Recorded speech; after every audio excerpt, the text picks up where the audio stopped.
Hi, this is Chris Galley with Novus Home Mortgage, and I'm here today to talk to you about the steps to getting a home mortgage.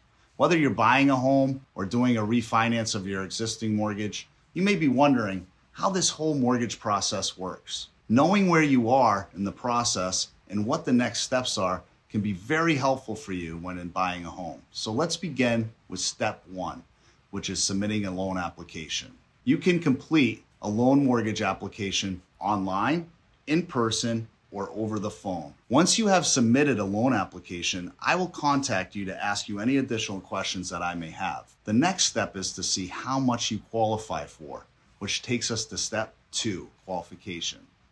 If you are buying a home, we can provide a pre-qualification or a pre-approval letter so that you know how much money you can borrow so that you can go out there and start shopping for homes with your realtor. When refinancing an existing mortgage, you may simply just want to change the terms of your loan to a lower rate and get a fixed rate. Or maybe you're currently in an adjustable rate mortgage, otherwise known as an ARM, or you may just want to take some cash out for some home improvements or some debt consolidation. Whatever you want to do, you will need to know how much you qualify for.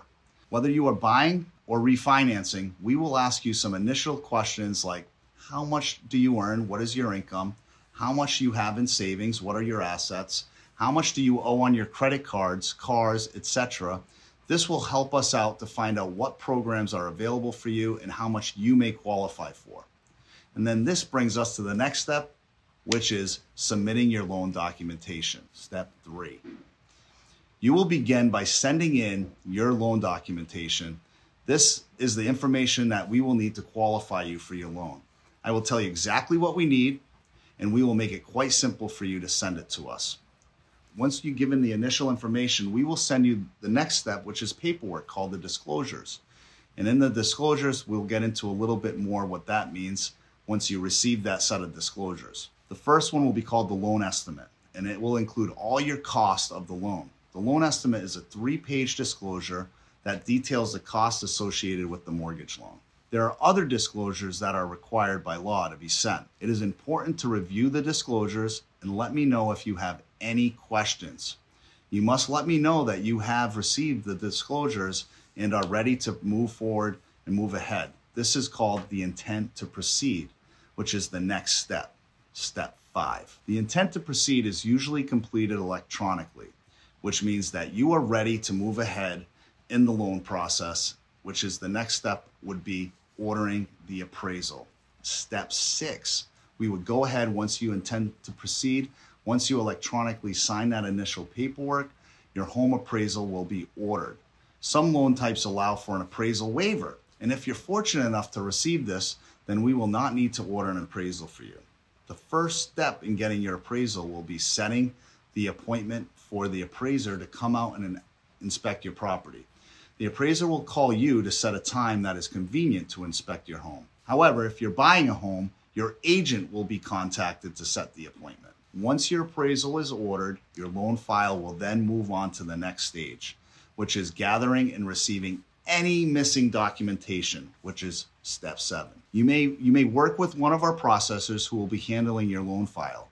The processor will review all the documentation you have submitted to ensure that the file is complete. The processor's job is to be a liaison between you, the loan originator, and the underwriter assigned to the loan file. The processor looks for proper calculations to ensure the debt to income or DTI on the loan is accurate and orders flood certificates, mortgage payoffs, and other various documentation that may be needed. And then we go to step 8, which is underwriting. That is once the processor has received all the documentation necessary to support the information in the loan file, they submit the loan to the underwriter for approval.